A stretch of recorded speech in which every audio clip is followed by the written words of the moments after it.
further ado, let me please introduce your president, the people's president, the president who knows what these men and women, what they sacrificed for, and who honors them every single day in the job that he does, President Trump.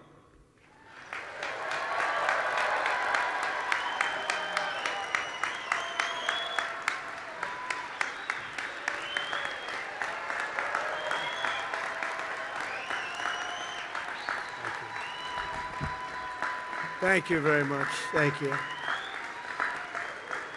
Thank you very much. Very special place and a very special day. Thank you to Vice President Vance, doing a terrific job. Thanks also to a man who has devoted his life to service members and veterans, Secretary of Defense Pete Hegseth, who's doing really well. He went through a lot, didn't he? But he's doing really well. He's a tough cookie. That's what we want, is a tough cookie.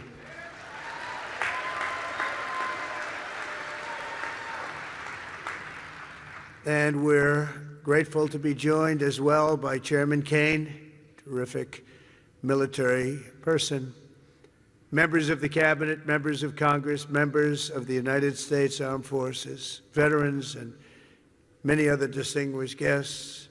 We gather today to honor the incredible service members who rest in glory in this cemetery and burial grounds around the world and in 1,000 lonely places known only to God. In every hour of peril, in every moment of crisis, American warriors have left behind the blessings of home and family to answer their nation's call. They've offered all that they had within them and given their last breaths to each and every one of us that we might live safe and breathe free. This morning we pay tribute to their immortal deeds.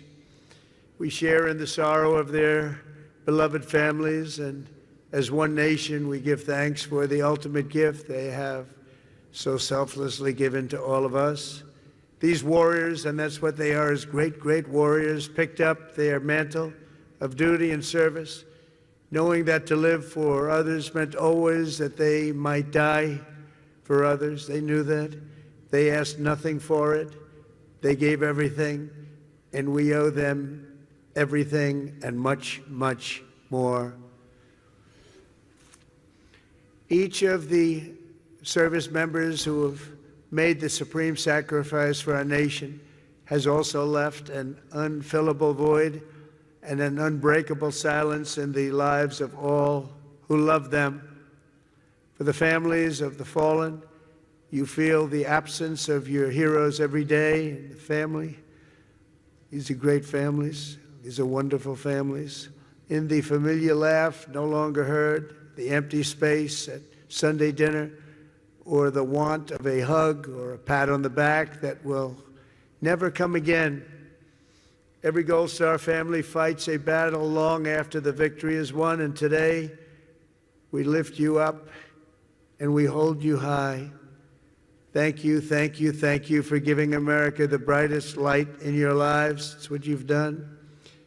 We will never, ever forget our fallen heroes, and we will never forget our debt to you. This Memorial Day is especially significant as we commemorate 250 years since the first American patriots fell on the field of battle. 2.5 centuries ago at Lexington Green, Concord Bridge, Bunker Hill, brave Minutemen and humble farm boys became the first to give their lives for a nation that did not yet have a name. With their deaths, men like John Brown, 23, Samuel Hadley, 28, and Abner Hosner, 21, ignited the flame of liberty that now lights the inspires everybody and the entire world. Those young men could never have known what their sacrifice would mean to us, but we certainly know what we owe to them. Their valor gave us the freest, greatest, and most noble republic ever to exist on the face of the earth, a republic that I am fixing after a long and hard 4 years. That was a hard 4 years we went through.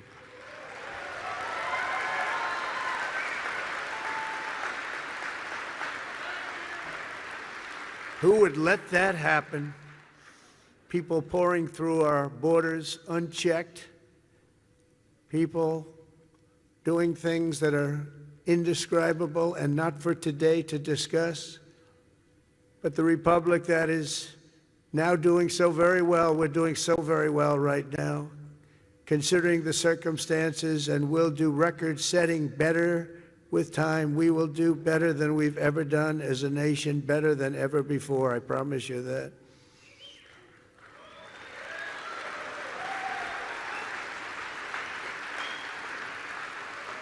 In every generation since, at Trenton and Yorktown, at Vicksburg and Shiloh, and in faraway places with names like Chateau, Terari, Anzio, Iwo Jima, Quezon, Kandahar, really just a few chosen names, and these are names that have become so important on the altar of freedom. They plunged into the crucible of battle, stormed into the fires of hell, charged into the valley of death, and rose into the arms of angels. The sacrifice that they made was not merely for a single battle, a long ago victory, or a fleeting triumph, decades or centuries past. Their sacrifice was for today, tomorrow, and every morning thereafter. Every child that lives in peace, every home that is filled with joy and love, every day the Republic stands is only possible because of those who did what had to be done when duty called, and the cost was everything to them and to their families.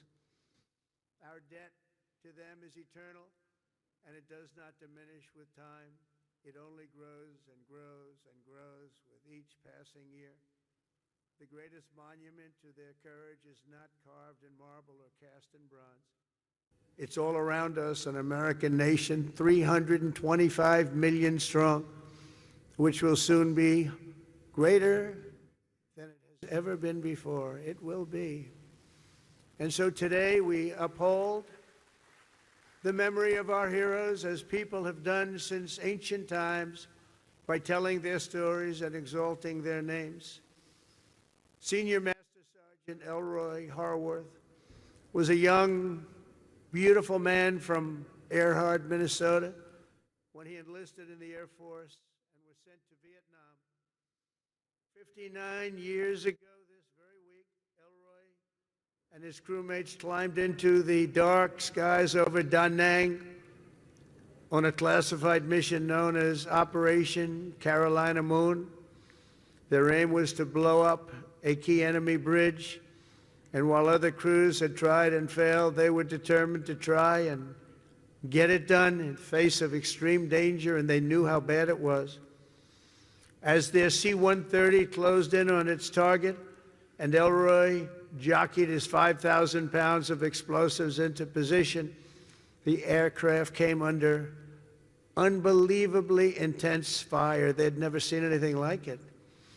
Try as they might, they were hit as the plane swung low and they went down deep in enemy territory. Elroy was just 24 years old when he gave his life for America, leaving behind a beautiful young wife who was 7 months pregnant. That meant Elroy would never know the joy of meeting his son Troy or seeing him grow, and he would never have the pride to watch his son follow in his father's footsteps and serve 2 decades in the U.S. Army. Sergeant First Class Troy Harworth is with us today, joined by his wife Sonia and their son John, the grandson Elroy never got to hold. Thank you, Troy, and thank you, John, and above all, thank you, Elroy. Thank you very much. Please stand up. Thank you, wherever you may be.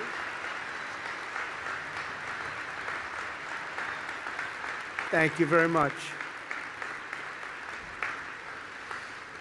Great family. Corporal Ryan McGee of Fredericksburg, Virginia, knew from the time he saw the towers fall on 9/11 that he wanted to be an Army Ranger. He was an American guy, all American. He was a tough guy. He was the top of everything. In high school, he was captain of the football team and was voted friendliest and most charming by his peers.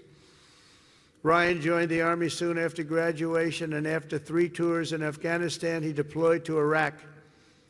He and his unit were tasked with hunting down a weapon facilitator and a suicide bomber cell near Baghdad, a vicious, vicious cell, killing many, many people. 16 years ago this month, they engaged the enemy in a firefight, and Ryan was mortally wounded. He gave his life at 21 years old, and today he rests until the end of time in the famed Section 60 here at Arlington, where we have buried our honored dead from the War on Terror. We are joined today by Ryan's mom, Sherry. And Sherry, all of America shares in your grief, and more importantly, we share in your pride in your wonderful son. Thank you so much for being here, Sherry.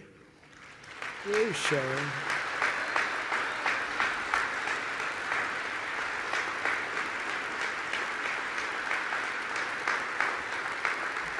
Thank you, Sherry. Thank you very much. On behalf of everyone. This crowd is so big, she's hard to find. Once I saw her, she really stands out. Thank you, Sherry, very much.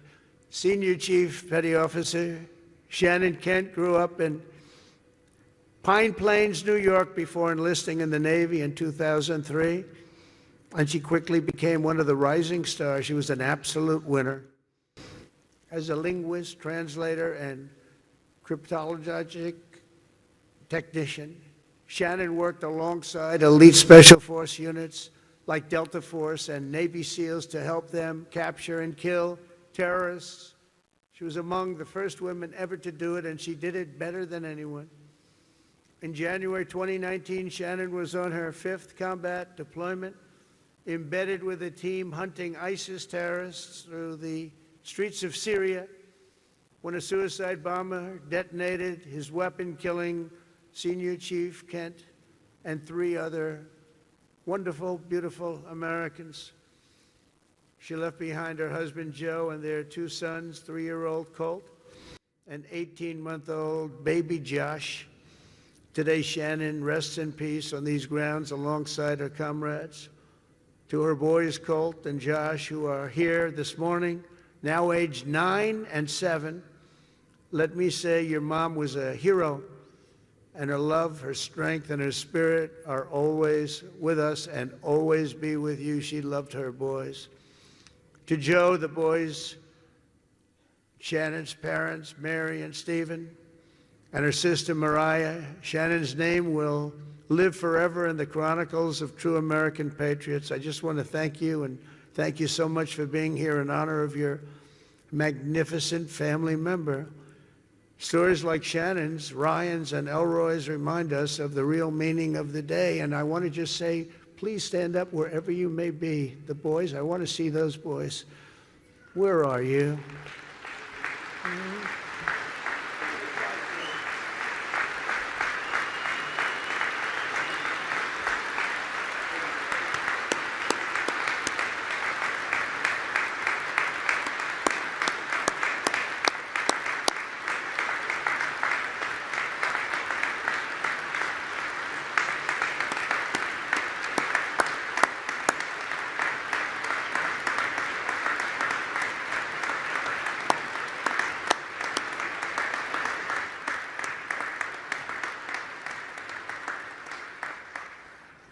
Yeah, good-looking guys.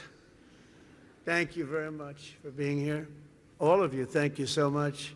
We should never forget, even for a moment, that freedom is a gift of the highest cost and peace is won at the most precious price. These extraordinary American heroes and their immense and ultimate sacrifices, they offer only the faintest glimpse at the infinite grace we have received from all who laid down their lives for America.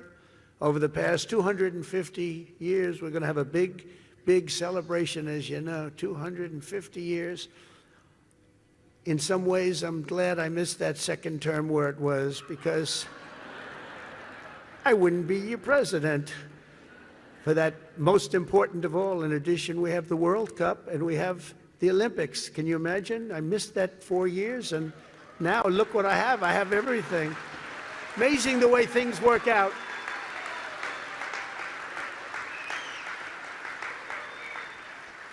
God did that. I believe that too. God did it.